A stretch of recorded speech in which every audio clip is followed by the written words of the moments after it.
Bonjour tout le monde, je suis Sarah Devan. Merci à Ellie Speaker de m'avoir à nouveau accordé sa confiance pour présenter l'un de mes livres. Donc aujourd'hui, je vais vous présenter Deep Under. Donc, le voici.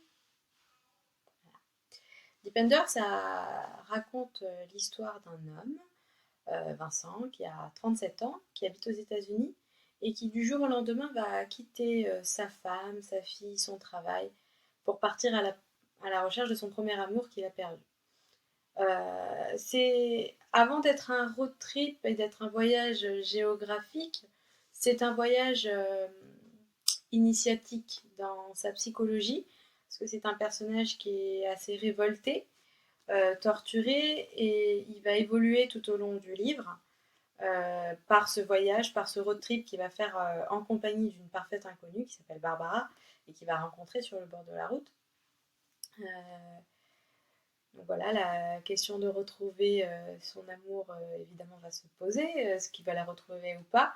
Mais au-delà de ça, c'est vraiment l'évolution qu'il va avoir au niveau de sa tête que j'ai voulu mettre en avant, euh, plutôt que le road trip en lui-même.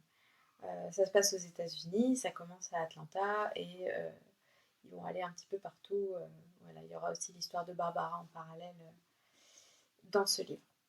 Euh, c'est un livre qui se passe dans la tête de quelqu'un qui ne va pas bien, qui a une vie compliquée, qui est révolté. Et cette révolte va passer par des expressions un peu vulgaires de sa part.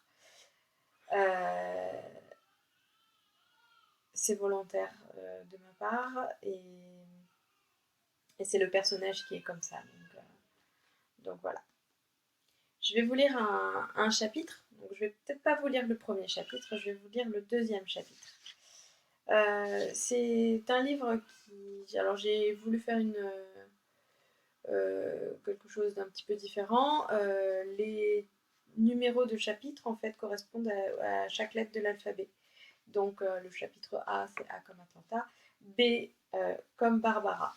Donc, c'est sa rencontre avec cette Barbara qu'il trouve sur la route. Il y a énormément de dialogues dans le livre. Voilà. B comme Barbara. Désolée, je ne prends personne en stop. Qui vous a dit que je faisais du stop? Bah, vous êtes là, sur le bord de la route, pouce en l'air. À quoi ça ressemble? Je ne fais pas du stop. Et d'abord, pourquoi vous êtes-vous arrêté si vous ne prenez personne en stop? Je pensais que vous étiez un gigolo. Pouce en l'air? Bon, ok, bref. Qu'est-ce que vous voulez? Robin. Pardon? J'essaye de retrouver Robin. Elle me regardait, inquisitrice. Face à l'absence de détails que je comptais préserver pour moi-même, elle céda et ouvrit la porte passager en se hissant par-dessus la boîte de vitesse. Pourquoi finalement? Je ne sais pas, ça sent l'amour. J'aime bien les histoires d'amour. Je sentais ses yeux posés sur moi, sur mes cheveux hirsutes, ma barbe sauvage parsemée de poils blancs, et certainement sur toutes les rides de mon visage. Je peux? Je tapotai ma cigarette sur mes doigts. Avant même qu'elle n'eût donné son accord, la flamme de mon briquet caressait l'extrémité de ma clope, et j'en tirai 2 bouffées pour l'allumer. Bon bah ok, allez-y. Elle hocha la tête en signe de capitulation. La fumée envahissait mon être et je me laissai aller, fermant les yeux. Le vent passait par la vitre semi-ouverte et fouettait mon visage. Ça me plaisait. Putain, qu'est-ce que ça faisait du bien. Au fait, vous allez où? Et vous, vous allez où? Jackson, Mississippi. Alors, emmenez-moi à Jackson, Mississippi. Vous n'allez pas retrouver Robin? Si. Arrêtez de poser des questions et conduisez. Barbara. Silence. Je tournai la tête pour voir le paysage défiler. J'espérais juste qu'elle ne me saoule pas pendant tout le trajet. J'entrepris de remettre mon casque, les pieds sur le tableau de bord. J'ai des problèmes de circulation, je dois mettre les jambes en l'air. Elle fronçait les sourcils, m'observant, perplexe. Elle ne savait pas si je disais vrai, mais elle s'était déjà résolue à l'idée de me faire entendre raison. Personne ne me dirait plus jamais ce que j'avais à faire. Personne ne m'interdirait de faire ce que bon me semblait.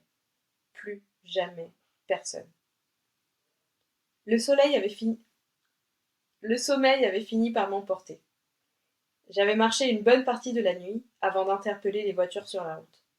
Ce n'était qu'au petit matin que Barbara et sa vieille Nissan s'arrêtèrent, et je pus enfin me reposer. Pause café. Elle tapota sur mon épaule, sans aucune délicatesse. Elle essayait d'être aussi désagréable que moi, mais j'attrapai sa main au vol avant d'ouvrir enfin les yeux. Pardon, c'est bon, lâchez-moi. Vincent. Je relâchai la tension de mes doigts crispés autour de son poignet, mais mes yeux ne quittaient pas les siens. Ses iris verts étaient traversés de stries, parfois bleues, parfois brunes. Robin. Hein? Vous avez les yeux de Robin. Ah, eh bien... Elle s'était interrompue. Je m'étais rapproché de son visage, si proche que je pouvais sentir sa respiration saccadée. Elle était figée quelque part entre la torpeur et l'appréhension. Je passai mes pouces sur ses cernes marquées, et mon pouls s'accéléra d'un coup. Je retirai vivement mes doigts, et soudain, tout mon corps fut pris de spasmes. Mon visage s'était crispé, ma mâchoire serrée, mes poings fermés.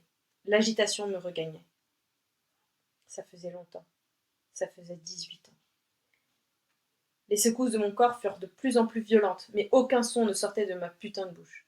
Barbara était complètement paniquée. Elle criait mon nom, essayait en vain d'ouvrir mes doigts pour les prendre dans ses mains.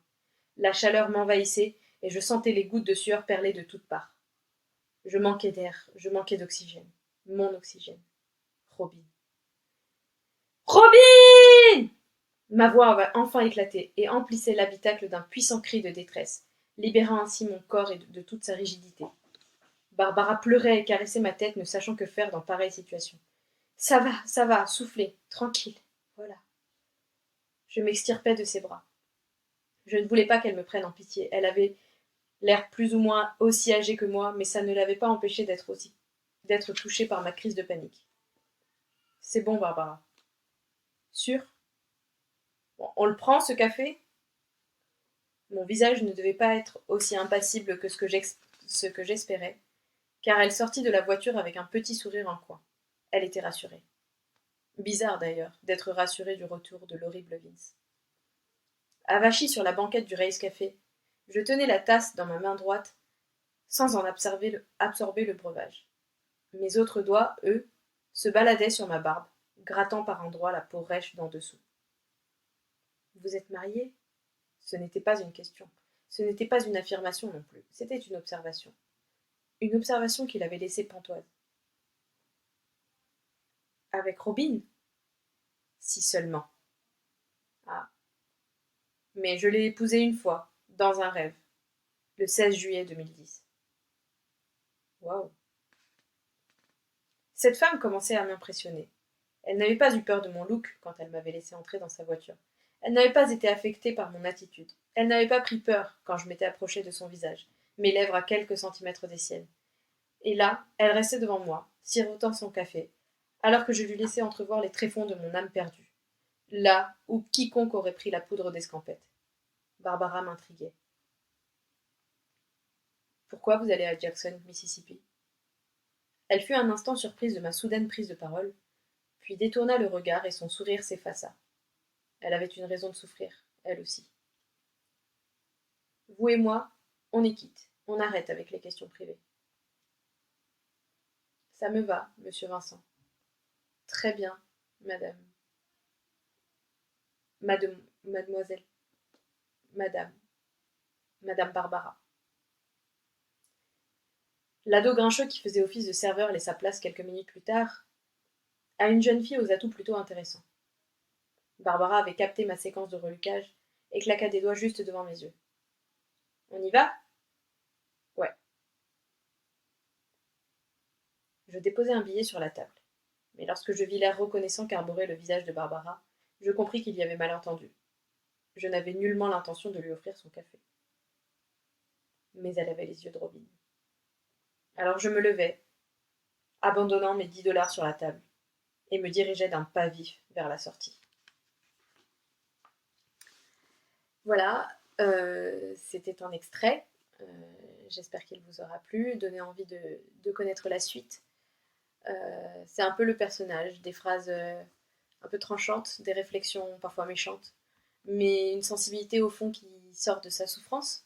Donc j'espère que vous allez pouvoir le lire et me donner votre avis sur les réseaux sociaux. À bientôt, au revoir, merci.